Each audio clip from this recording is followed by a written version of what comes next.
Hello, everybody. I'm excited to be here. My name is Debarghya. That's how you say it. I go by Didi, and Harsh was my intern this summer, and he's been very kind to come let me speak to you guys about some of the work I do. And Something went wrong. that was my Google Home going off. I'm really sorry. Um, and talk to you about something very very important to me, uh, a topic called telling stories with data. It's a lot of the work that I've done outside of work has sort of revolved around this, and it's helped me in a lot of ways, both in my career and otherwise.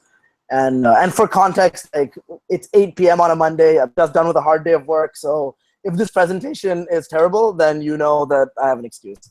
Um, so yeah, and it's also recruiting season, so I've been doing interviews left, right, and center. All of you excited interns, ready to do machine learning at Google everywhere, have been at work all the time. So very tired. The structure of the talk is not going to be. I'm trying not to make it too long, but I haven't really timed myself, so I don't know how long it'll go. But we'll cut it off and play it by the ear as it goes. I'll start by introducing myself, talking about some of the work I've done before and what I do now. I will tell you why telling stories with data is important, particularly to me, and some a framework to think about how to tell stories with data well. And then I'll go through sort of a case study in one of the projects I've done and dive a little bit into the technicalities of sort of how I approached it as an undergrad and continuing for the last 4 or 5 years, and how it's evolved and what I've learned from my mistakes and how I've gotten better, and sort of what the impact of that has had both on me and on I guess the world in general. And I'll end up with some of my most interesting blogs or websites that I go to regularly to see the most awesome stories that revolve just purely around data and numbers. And that'll be it. And I'll have ample time at the end for questions. I don't have anything to do after this, so if you're here and the room is free, feel free to stay and ask as many questions as you want. Before, where people haven't asked questions, and that is super awkward, so please ask questions. Just have fallen asleep. And I understand if you do fall asleep, because I fall asleep in talks all the time. And I might just be super boring. So I understand, and don't.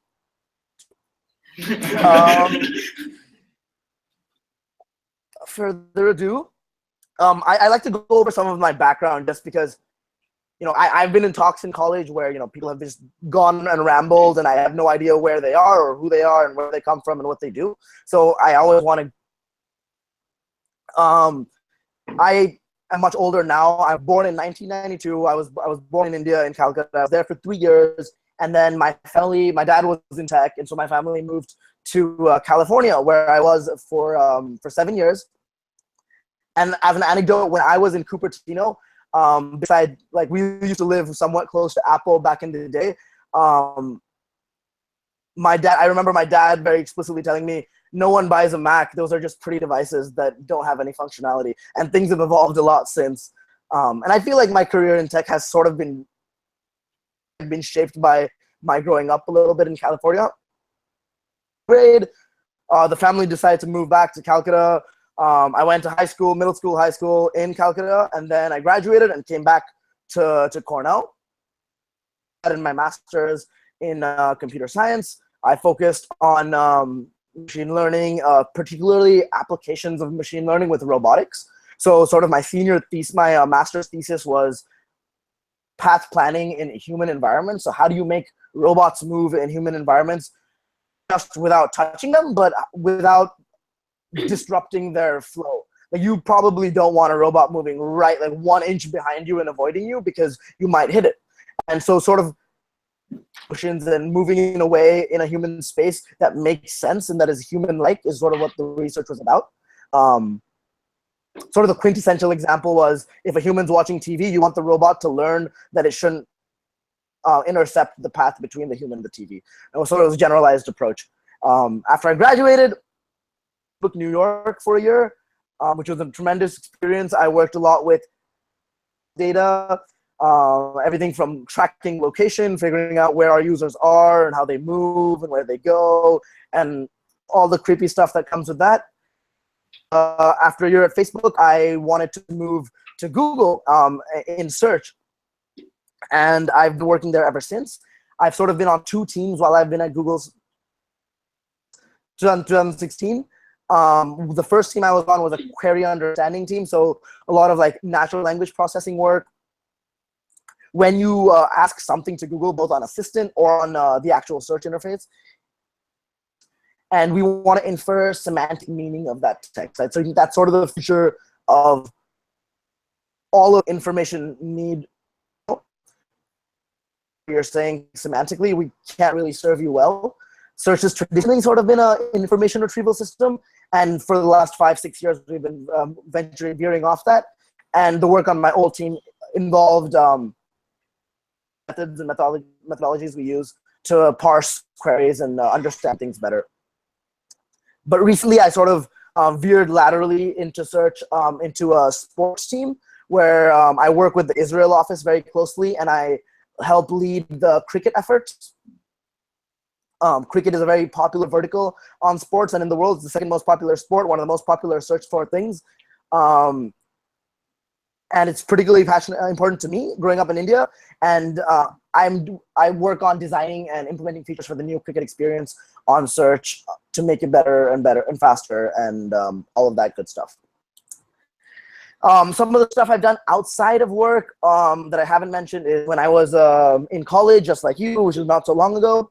I had interned at Google for a summer on YouTube, and I interned at Coursera. So I sort of got a mix of the big company experience as well as the smaller startup-y feel.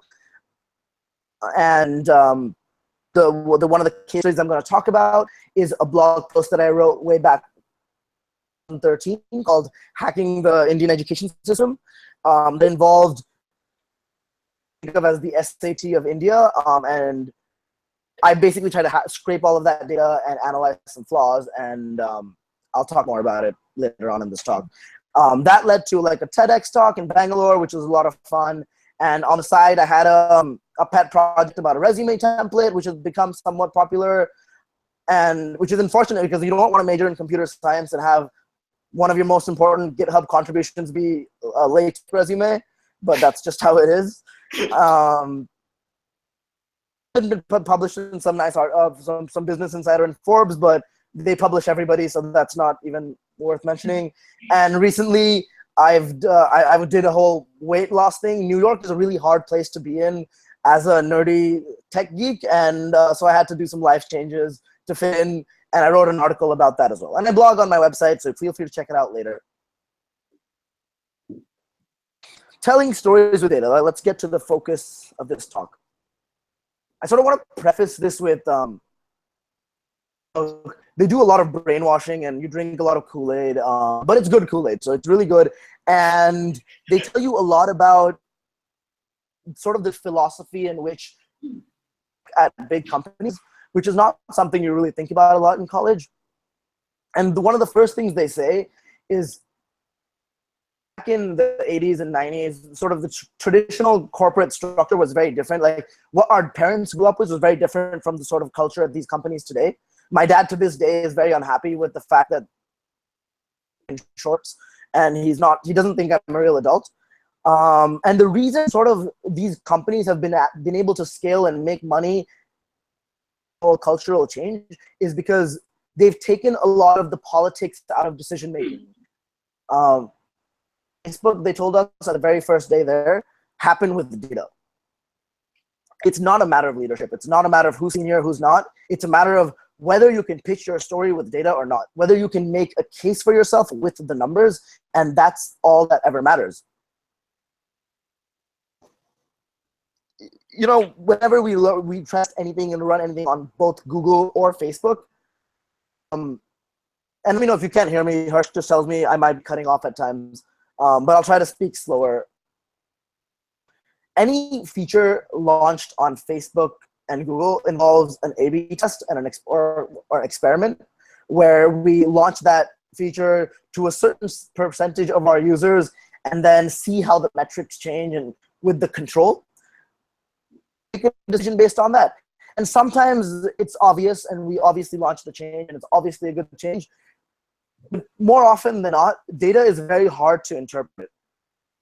That's sort of where the whole telling stories with data comes in. I'll give you an example. I work on search. What we're trying to do at one point was, suppose you search for Obama. Right now, one of the major factors that enable us to decide whether we want to show you a web result or a knowledge panel or a certain factoid on the page is the relevance of the content. And we decided to question that assumption. Maybe showing slightly irrelevant content that is also engaging to the user on the search query. So that was sort of the hypothesis we were testing. And in testing this hypothesis, I tried to push some more related, semi-related stuff to the page and tried to observe how the user behavior changed. That. And it wasn't extremely obvious to us. The numbers didn't really make sense. So we saw clicks went down. So users were kind of engaging with this less, but we also saw that the relevancy went down. So none of the main signals that we were used to using were positive, but it looked, to at least all of the engineers, that it looked like it should be a positive change. So we had to dig deeper and deeper into the numbers, and we noticed that, simplifying a little here, but we noticed that by and large, time spent on the page went up. Mean two things. This could mean either the information the user was looking for became harder to find, and therefore they stopped clicking on stuff, clutter, or it can mean that we just should, since we showed them content directly on the page and not links to websites, the experience became better. So parsing in all these numbers and story to leadership as to why this change is good, part of the everyday job of an engineer at Google, at least on search. And it's sort of, stories with data is really important. Unless you can form this cohesive story and convince somebody, you're not going to be able to ship that feature that you want to ship. You're not going to be able to understand what the reality is versus what the numbers reveal. The numbers are just a proxy for what's actually happening, and it's your job to make that connection. It's not always possible to do that with just statistical significance and measures. So that's sort of why telling stories with data, not just at Google or at Facebook or at a tech company, it's with everything nowadays. I mean, we live in a world where fake news is a thing, echo chambers are a thing, half the stuff you read online isn't true. Because they're not stories that are told with data. To believe a piece now, like New York Times does it all the time. Half of the New York Times pieces that I read nowadays, and maybe it's just observation bias, is something that's highly supported by data. It's a key part of all journalism right now. Like, unless you have data to support, it's just an opinion. It doesn't have any connection to the real world. And as a computer scientist, or as literally any member of society, I think it's very important to at least understand, to be able to make any point across to anybody else. And you know, in computer science, we're used to thinking about things, and we're thinking about the numbers, thinking about the equations, about the code, about whether it works or not. And it's really hard. I remember class where they were talking, this is a bit of a digression, where the professor was talking about how there's MBA students who come from technical backgrounds and non-technical backgrounds, and it's often harder perspective of the technical backgrounds, because a lot of people like from our background, and how much is an emotional connection and not a technical connection, whether we like to believe it or not. At the end of the day, whether the numbers make sense or not, the other person has to buy into it. And that buying in numbers, if you present, and I've done this and I've learned from this in like the public world when I've written blog posts in the past and I've seen the reception of the audience to it, when you throw numbers at people, it may make sense to you, but to people, it's like numbers. There's not a story. They're not convinced. It takes visualization and analogies and stories, and it takes a pitch, a good story. And the sooner you understand the soft skills a necessary to be able to succeed in this endeavor, the better you'll be at doing it in the future. This plays in very critically in your long-term career success, because again, you're going to be measured off of the kind of features you're able to ship and the kind of stories you're able to tell. And having the skill to tell a story well, whether it be like Steve Jobs pitching an iPhone versus Google pitching a Pixel, it makes a big difference in the long run. Now let's go so what differentiates sort of from a great story? And I'm sort of gonna, it's a big topic, and I'm gonna silo it in to something very specific to what I've been working on in the past. Let's just say you're a computer scientist and you article about a certain point you have, and you want to get the point across to your friends or an audience at large for a generic good story. And to understand that, I think to get to is what excites people. I read Quora posts and things that go viral every once in a while, and a lot of things aren't as popular as others. Is some things from the very get-go are not relatable. If I start talking about the CBSE and ISC and use these acronyms about what that means, you're not going to read the whole article. So to understand the motivation and where your audience is coming from is a very important soft skill, telling the story. The next step is, a lot of people write a lot of blog posts that very generic populist data sets. A lot of people do. I mean, I know the Uber driving data set is a popular one that's used. I mean, there's obviously people do posts about MNIST, which has its own purpose, handwriting recognition and stuff. But when you want to tell your own story, data set is very important. And finding a unique data set is not really that hard. Work on your end. And I'll delve into some of the details of what I mean there if it's not very obvious right now. And the third point I want to make is, data in itself is incomprehensible to the reader. As a math major reading this, you can throw numbers at them, but the third number through, my mind is lost. I can't, statistical significance, 3.79, 8.28. I don't know what you're talking about anymore with the numbers. So you really need to make a case both with what you say as well, and back those up with the numbers. Of those two things which tell a story. And I think that's one of the reasons the visualization becomes really important. To be very cliche, a picture says 1,000 words or whatever. If you have a good graph that somebody understands or a good visualization of a very engaging piece of data, often the reader can take much more from it than numbers.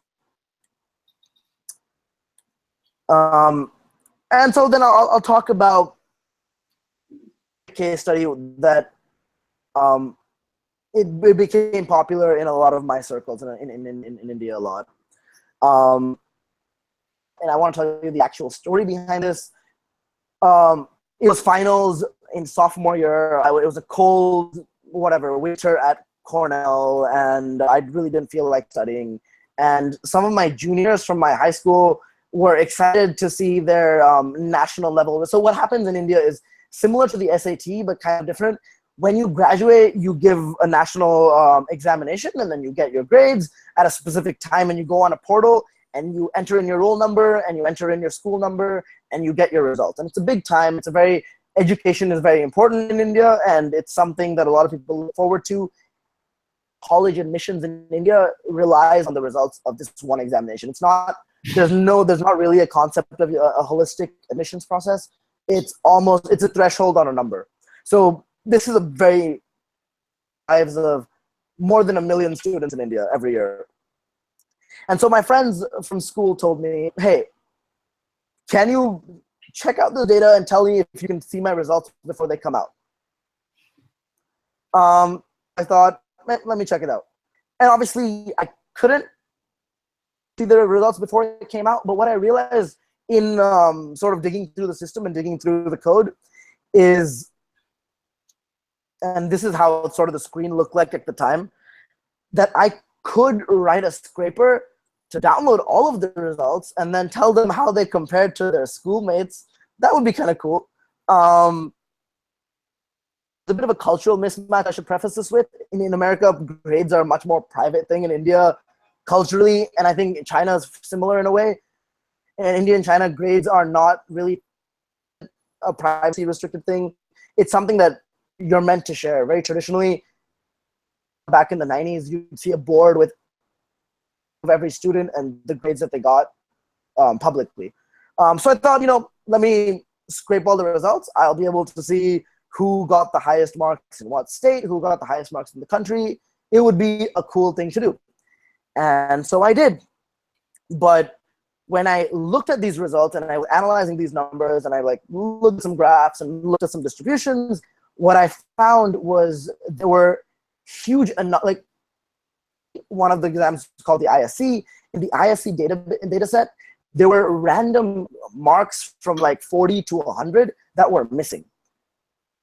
No real pattern. It was just a lot of people had gotten a 94, a lot of people got a 96, but no one got a 95. And no one got a 91. And there's a weird pattern throughout the data set across subjects. And having given this exam, there's no real reason to exist. And it wasn't like a fewer number of people got a 93 or a 91. It was 0. And we're talking about a sample size of above 1 million people. So to question this, and I talked to some professors and I talked to some folks in the board exam, and I got their input and to agree. So I thought, no big deal.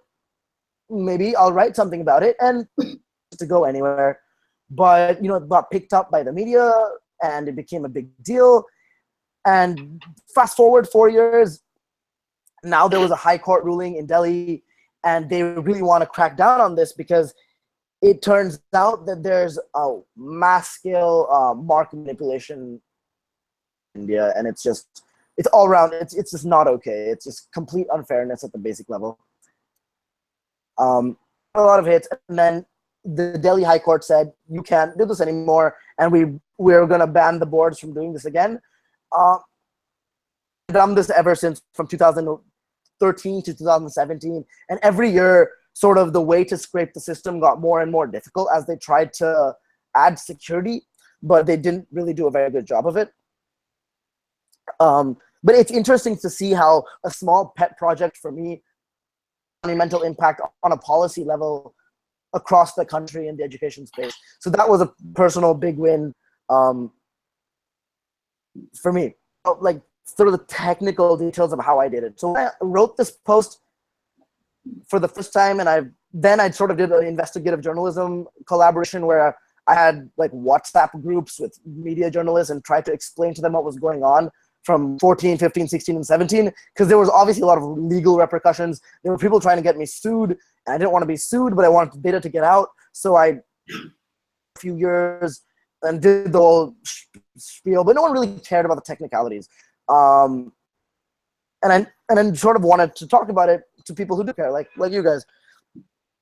What you see here is a map of sort of of India and all of the 650 or whatever districts, and the divisions of how the centers of the different districts work.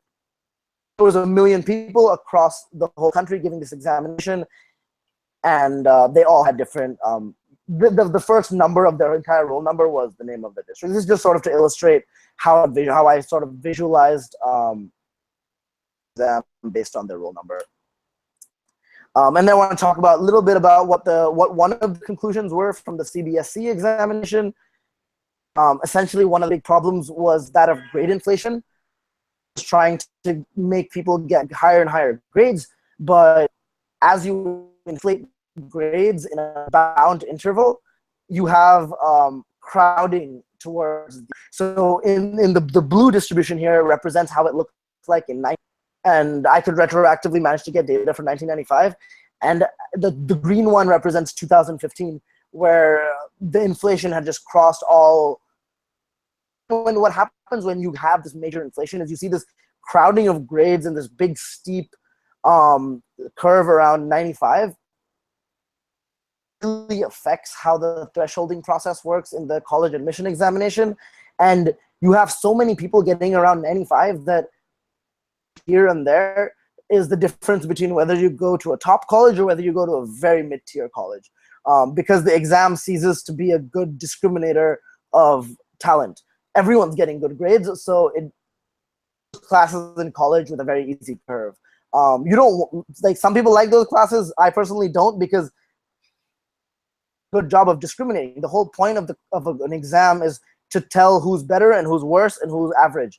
But if everyone's good, can add, like, I can do an arithmetic mistake and get a B minus, and it's not an accurate reflection of how much knowledge I have.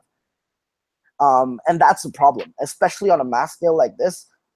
Two goes really far, especially in India, in determining like your career success, determining the lives of millions of people over many years. And this is sort of the other examination. This is the same examination. This is a particular example of one of the things that mistakes that they screwed up with. Long story short, Delhi, the CBSE board is based in Delhi, and they want to grade people in Delhi better. And the way they did this was to give them better grades in English. And when you look at the English distributions between Delhi, which is represented by the code 9.1, and the rest of India, which is represented by the code, only South India, which is represented by the code 2, you see a stark difference in not only the shape, but the amount of people who got a 95. And one could suggest maybe people in Delhi are just better at English. But, you know, when you dig into the statistics, it doesn't really work out. It happened to be manipulation at a large scale. Mathematics looks similar. This is not, for a future reference, how a distribution of the grades in any examination should look like. It should be continuous and somewhat smooth. And this is an absolutely abysmal. Now I want to talk about sort of the technicalities and generalize this from CBSE to more of projects like this, both personally and at Google and Facebook. Architecture, how I think about parsing unstructured data sets and making sense of them. The diagram you see here, I'm going to start with the CBSE example. Suppose you have a form, which is what I started with. You have a form, you enter in some data, and you get some HTML back. The first stage of the process is automating that. How can you programmatically, usually I use Python for all of my scraping needs, because Python is just the most, for me, has always been the most malleable scripting language. The range of things you can do in Python with the minimum verbosity is very high. So it's not great for maintainable type checked code, but it's great for short scripts where quickly and get the data and not have to worry about a gazillion other things. So use Python to scrape this. And I did something differently in the past. The first stage is just, let's scrape the raw data and store it locally. This is HTML. I would feed in different roll numbers and center IDs and just scrape a bunch of HTML and store it locally on a hard drive in different files. It comes parsing and validating. The way like HTML is they read this whole string, which has all the markup, and there's like a specific set of instructions which tell, like, the browser rendering engine, which tells it how to render what component and how to make it behave.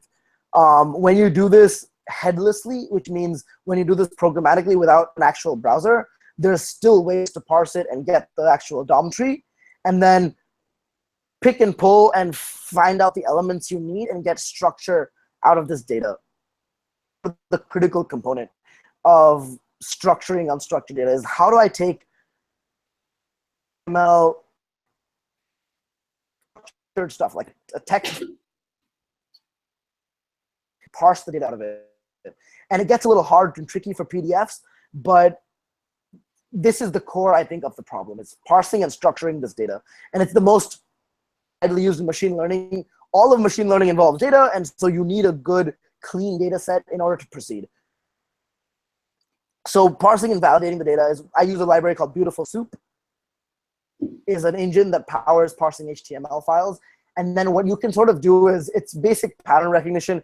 You look at this and you try to figure out gigantic blob of HTML. Where's the name? What class? What ID of the element represents the name? And how can I parse that ID out programmatically? And then the row number and everything else you need of your data. What fields do I have? What formats do they have? And parse it all. Boring part of it is sort of validating whether your parsing was done correctly. I did early on was would work for one file and then it wouldn't work for the second file. And once I got working for 10 files, I assumed that it worked for all of them. But a million different samples can have many different varieties of things that can go wrong, and it's bad data that can go down later on in the chain. So you really need to validate whether your parsing chain works properly, and it's boring, but it is what you have to do. And then sometimes you store it locally in a database. Store the parse in a database so you can directly take that and analyze it. Most mainstream way of doing that now is to use what was before IPython Notebook, what we now call Jupyter. What Jupyter is, it's a way of just basically loading Python on your browser and being able to very quickly, it's a very lightweight tool to be able to write code, and if it doesn't work, you just rerun that. You can visualize things inline in the browser. You can write text. You can just create a whole report with code and text and pictures and markdown and anything you need to do in form of analysis in one place. This was much harder to do before, but in the last 2-3 years, it's the go-to way of analyzing any sort of data set. Even at Facebook and Google, ask of, hey, data, can we tell anything up from it? Sort of the whole procedure would usually be take data, clean data, store data, find some published results, present it to a meeting, build products out of that. Now to delve into the specifics of sort of the components, I'll just go over some of the libraries and tools I use. Scripting is more or less just for loops. It's trying to figure out a pattern and then trying to script everything with that pattern. And there's generalizable from, in this case, it was from forms. In other case, I've scraped PDFs who have certain file name patterns on the internet. I've scraped, what can I say? Like a list of things on in one page, and you want to use some JavaScript, the name, like a certain, just get something from a certain pattern. There's a whole variety of ways you can scrape data. And the tools I use for this are wget and curl are two, which basically let you make get requests, post requests, give in some parameters, data params, headers, and then retrieve them, store them. If you're doing this in Python, the request library has been the foundation of half of the work that I've done. Request is a very nice interface for anything on the internet, downloading it and saving it. And it's very easy to use, very simple to understand. And Postman is another tool that you can it's a Chrome app. The whole process of sending parameters and getting responses. It's nice to have some sanity checks whenever you do your scrape downloads. Forms go into a lot of have a lot of checks on their server to make sure they can't be scraped. So you really want to ensure that you're actually getting the data, because unless you feed in the right headers, it'll just say, sorry, we recognize that you're trying to scrape from something that's not a browser, so we're not going to serve you any content. So a lot of this is, I guess, the hacky portion of it. A lot of it is playing around with headers, playing around with user agents, trying to reverse engineer the logic on the server to make sure the server can't tell a user. So you can do this in a programmatic fashion. So that's why the scraping got hard for me year over year. Anecdotally, one of the things that got very hard was they actually tried to add a CAPTCHA for all theoretical purposes, solve this problem. Easy way to break a CAPTCHA for a million samples. It'll take a lot of compute power, and this is really stupid of them, is that the captcha that they presented, they were sending the input value and like a hash of the captcha ID as a parameter to their own server. So essentially, if you send the same hash result, it just says you've passed.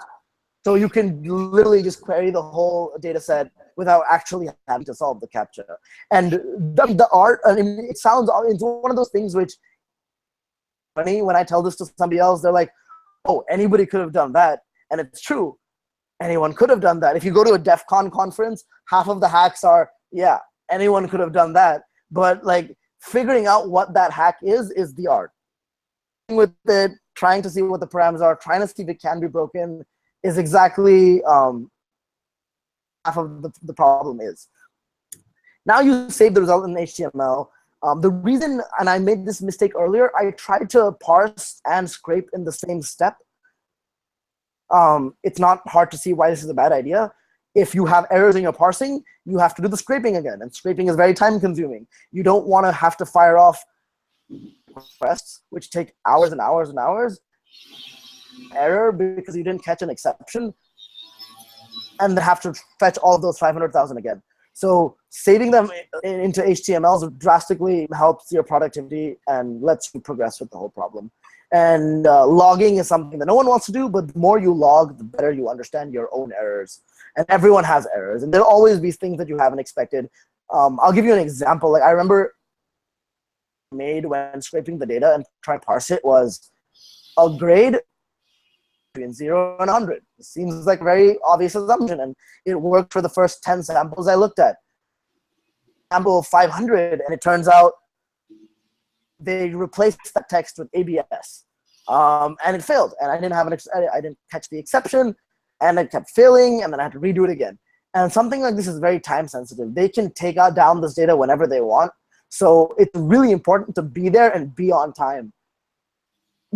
Some of the cooler stories about this scraping is in later years. When I tried to scrape the server faster and faster, I brought the server down, and they never brought it up. But I was lucky enough to have stored enough of the data to make a statistically significant outcome. But it's crazy that it's actually a physical battle between how quickly they can take their data down versus how quickly I can actually scrape the whole thing, and sort of a push-pull relationship there, which is really fun from an end user perspective. Like I literally saw the moment where I had 900,000 samples, their server went down, and could I ever have these samples again? Because they fixed their server to make the captcha work. Like a sports game. Some people will tell you it's more morally questionable than that, but I can make an argument for why this is morally more acceptable. Another thing that I wasn't doing initially was scale. We talk about scale a lot, but so I was shooting out the requests serially, and the way I tried to parallelize this was with threading, and it didn't really increase my efficiency too much because it was an IO bound operation, not a network bound. Like, I don't want to go into the technical details of this, but essentially there's libraries that do a really good job of batching and waiting for the request to respond. And I read this blog post about how some IO HTTP and async IO to send 1 million requests in under like a minute, I believe. And so I hopped onto this, and I figured out how to do asynchronous IO, batch the HTTP requests, and then use like, I never thought I'd use semaphores after OS class, and this was the first time. Unbelievable! Like I've got unbelievable degrees of the speed I could scrape at just went through the roof. I forget the actual number, but my scraping time went down from like a few days over multiple servers, because I'd done like a MapReduce approach and it didn't really work very well, to like 4 servers, but I could scrape everything in I think 2 hours, which is unbelievable. It took so long is because latency on the server side, not because I was doing anything inefficiently. So yeah, advanced scraping is also important depending on the scale of your data. So you can, because you don't want to wait forever to get the data. When you're brute forcing something like this, the numbers make a big difference. Like if the keys are too long, and then it'll take forever. So you really have to do the math on how long it's going to take you to do the whole scrape to gauge whether the project is feasible in the first place. And unless you're fast enough, being fast enough can be the difference between feasibility and non-feasibility of a scraping project. I went back. Like I said, parsing, beautiful soup, LXML. A lot of it is just pattern recognition, understanding tags, classes, and IDs. These are just attributes on the actual DOM elements on the page, and then using selectors to find patterns, which are easier in some cases. So in some cases, if you're lucky, name, and that's on that element. There's just one text called with the name, but sometimes the ID changes between different requests. Sometimes it's in the ID, but there's a complicated DOM structure inside the name equals that changes. Sometimes there's multiple classes with a name. So figuring out the sort of intricacies of this and making something that works robustly is again have the parse in. I like to have the whole parse in memory if possible, and then debugging tools and interactive Python to just keep making sure, like do a trial and error and make sure it works for all samples and so on. But I can go into detail if you have questions later. But by far the most boring part is validation, but it's also the most important part, and the most often skipped over part. Like in all of science, but getting back to telling stories with the data, all of science is sort of built on telling stories with data. It's just more form. And one thing, and I've done research before, so I know how sketchy this can be. In an academic paper to validate what the data that the person reports. Pick up my own data and publish a paper and say, it works. And you'll be like, okay, it looks like it works. I guess you've written that it works. I guess it works. But it doesn't, like, unless you know that that data corresponds to what you're actually trying to look at, maybe it doesn't work. Like, for example, if I made a parsing error and I didn't catch the exception properly, perhaps I was missing like 90% of the samples. Unless I do the validation on my end, I never know whether my data corresponds to what I'm actually trying to look at. And it's a really sketchy ground because even when I report findings on this, no one can really question this stage of the pipeline. If I tell you I have 900,000 samples and this is how they look like, if it looks like 900,000, if it looks like it has a certain distribution, you'll be like, it's probably true. And it's sort of your maybe a journalistic responsibility to make sure that the data is valid for the sake of science. So you can trust your own conclusions, is what I'm saying. And it's harder than it seems. Because like, I think when I'm working on this project, we have like an implicit ego, right? Like you think when you've done a parse and it worked for 10 things, it'll probably work for everything, but it doesn't. It just never does. And then you realize it doesn't, and you've got to make those changes to ensure that you know that it doesn't. And cleaning this data is very important. Like examples from production Facebook news feed that doesn't work the way it should work because they didn't validate the quality of the data. It can have huge repercussions unless you may do the step properly. Storing really depends on scale. To do with CSV, comma separated values, basically like an Excel sheet, but you have fields and they're separated by commas. Or tab separated values works the same way. One thing that I find super useful is pickle files. It has its drawbacks, but for quick and dirty things, it works fairly well. And using a nice way of, and you can look this up, Google name tuples. It's a part of collections library. It's a lightweight way of defining immutable classes that allows you to like just define a schema. So say I have a student, I want him or her to have a name, a gender, a school, a dictionary of marks and grades, subject names and grades. Data and a way of representing that schema instead of having to write out that whole class with getters and setters and stuff. Especially if you want it to be immutable, which in this case, you likely do want it to be immutable. SQLite if you really want to process a large amount of data really fast. So for 1 million samples, Pickle did fine. But when I was doing analysis across 15 years, it was 15 million samples. And sort of I had to move to SQLite in order to make it happen in a reasonable amount of time. Yeah, and again, more validation. Make sure you're actually storing all the data you think you're storing, and sort of a checkpoint, right? Once you have all the data aggregated, this is, yeah, I think it's your responsibility to share this data whenever you have conclusions, make conclusions on it, so other people can sort of validate your conclusions for you. And there's many ways to do this. I haven't done a great job. GitHub is probably not the best way to do this, and I kind of didn't do this in this case because of legal repercussions. But allows you not to like, but Bigtable allows you to do.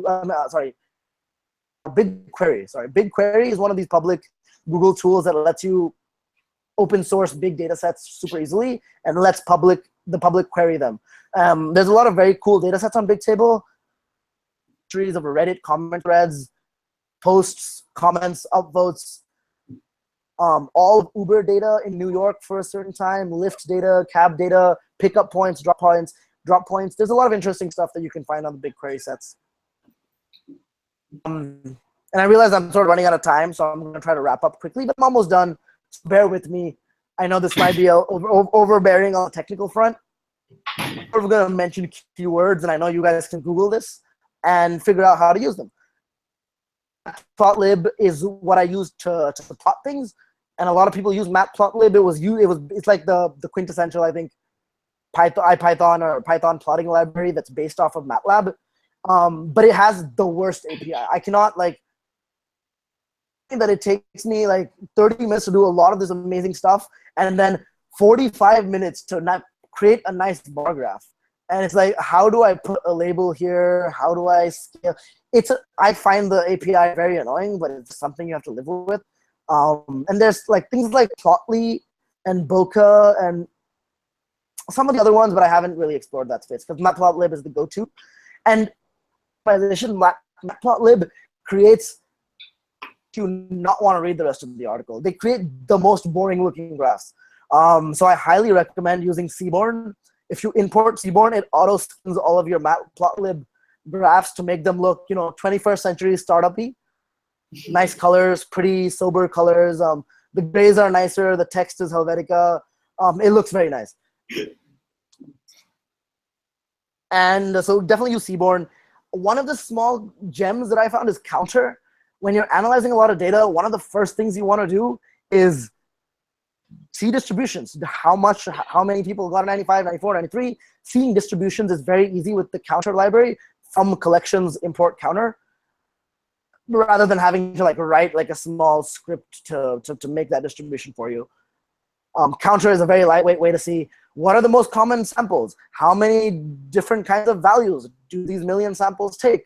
How many people got a certain, how many people got X on 100, so forth. Pandas is another one of the best essential numeric processing libraries. NumPy, SciPy as well. They expose a lot of functionality, in-depth statistical stuff. There's scikit-learn if you want to do machine learning. Don't jump at machine learning before you understand data. It's really important to understand your data before you can understand how to make inferences from it. I've seen a lot of, especially younger students, machine learning where machine learning is not required. It's like using a hammer when you're trying to, it doesn't make any sense. Machine learning is not a fix-all for everything. Look at data. Look at the data. Stop trying to predict things that you don't need to predict. So that's one thing I would advise. And one other cool thing that I once used was in the TED talk Hans Rosling did. He died recently, which is super sad. He was, I think, Dutch, some sort of European. But he does this amazing talk where he looks at different countries and he represents it's like a scatter plot where each dot, the size of the dot is the population of the country, and it's animated and it shows how it moves with time. So it manages to have 4 dimensions, right? So it's a dimension, it's the x-axis, the y-axis, the size axis of the dot, and time. It's a video, and it's one of the most beautiful like demonstrations of visualizations can be. And the reason I think like that TED Talk is very inspirational to like all sorts of like CS data people, because a 2-minute video basically made you understand 10,000 numbers seamlessly. Like you understood how China moved, how China's population grew, how India's population grew, how their average GDP dropped, and like all of this in one simple video animation. And I tried to do this for so I have another post called like the grad school statistics we never had, where I looked at data from a site called Grad Cafe, and I did an awesome like animated, I thought it was really cool, not tooting my own horn, but where I animated like different colleges and the population of different colleges and how their average GRE scores and average GPA changed over time. And it's super cool. With this, don't silo yourself with the tools you have. Tools to create awesome stuff. And one question I get a lot, which I don't have a great answer for, is how do you begin analyzing it? It's not easy. It's kind of like saying if someone dumps a pile of resumes on you, how do you make sense of all this 500 resumes? Like, do you go through them one by one? Do you scan them? How do you parse and understand this information? What's the best way to do that? And that's an art. It's not a science. If you didn't look at a certain correlation, you might never see something in the data that is super obvious once you look at that correlation.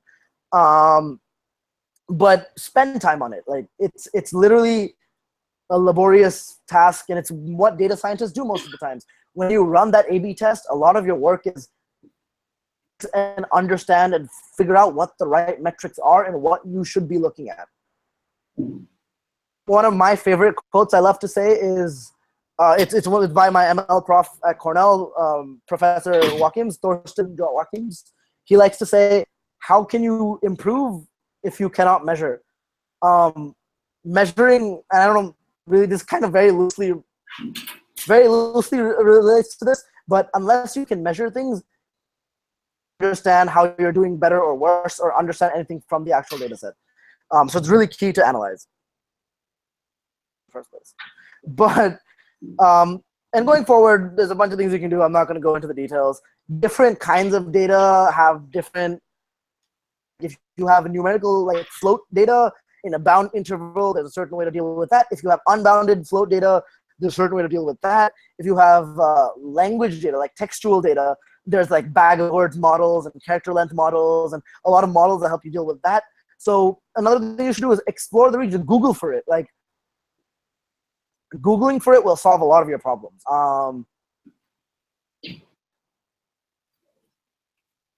And like the last step in the process, and the hardest step for me, but the least important step for most people like who come from our background, is publishing.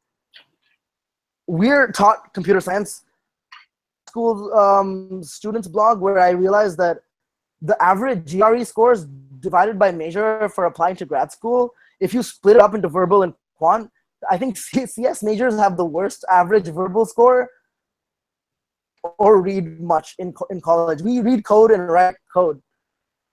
We're not good at reading, we're not that great at English. That's not our strength. And I think most of us, and I think it's good to acknowledge that, but it's important, that's an important skill. So when you write analogies and stories and vigor, and getting a point across is tricky. And when tech people write, often sounds really boring, because we like to talk in facts and tech and numbers, and we don't like to talk in analogies and higher level concepts and stories. So it's something to learn. The tools I use, people use Medium and Quora a lot, and that's great. And you should use all of the other blogging platforms to get your word out. Value in having your own blog, and I run like a Jekyll and Markdown stack to make sure that I have like a source of my own where I control all the parameters, and I can do anything with that. So I can like embed videos and have all sorts of other content that I might not be able to have on a Quora or a Medium. understand your audience, have a lot of visualizations. It's the 21st century. No one likes text. They like just they like video and images and stuff like that. So have a lot of that. That really helps in pushing your case. Even in like when I pick slides for something at work, don't put text in your slides. This is an exception and very ironical because all of this is text, but should be more images and less text. Over the study, here's a beautiful picture. Appreciate the beauty of how hard it is to plot this, and I'm gonna move on. I will link this to you, and you guys can. I'll talk a little bit about this if you're interested. But here are some of my favorite sites that I draw a lot of inspiration from. Hans Rosling and Gapminder, which I just told you about. 538, very popular for Nate Silver and his actions. Polygraph Cool, I guess it's what it's called. It's a weird name, but blog posts on very interesting things. And these guys really doubled down on the whole UI experience too. And I'm not an expert in this. I just write blog posts, but these guys, as you're scrolling, like numbers will come and pop and images will come up from like all sorts of stuff, and it looks amazing. I love it. You can engage with the graphs, and it's dynamic and interactive.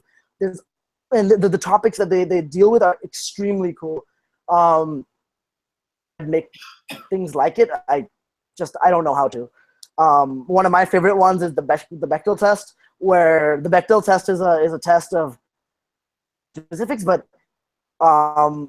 women are underrepresented in films, and one of the metrics that someone came up with, Bechdel came up with, was how often do women speak in mainstream movies where they don't talk about a love interest or something else, and there's only women characters on screen, or something like that. And they did a beautiful study of different movies and how they do on the Bechdel test, and I thought it was yeah, and there's some more that I listed here. Some more independent projects which I liked and that I draw inspiration from are Max Wolf, Todd Schneider, Silas Chenoy. Points I talked about before sort of remain common between all of them. They use unique data sets. They provide unique insights. Story, like your story should start with an insight, not with a here is an analysis of a data set. That is really boring. Todd Schneider did one about where he analyzed New York Times marriage posts, and he looks at the representation of different colleges and different careers. Read. And it featured on the New York Times after that, and so on and so forth. And these guys regularly feature on Hacker News. I have been on Hacker News a few times too, and it's one of the ways, like, what separates something, and I've noticed this in my own posts, what separates something from being liked by other people and not being liked by other people on Hacker News in public, able to tell that story. And I'm done. That was an hour flat. Amazing. If you have questions, please do have questions. I'm here for a while. They don't have to be about this. And if you don't feel comfortable asking them in public, you can email me. But the best way, I think, is Facebook. So if you add me on Facebook and send me a bunch of messages, I reply to those usually the fastest. And if you have any questions about internships and jobs and anything boring like that, I can help with that too. I'll stop screencasting and questions.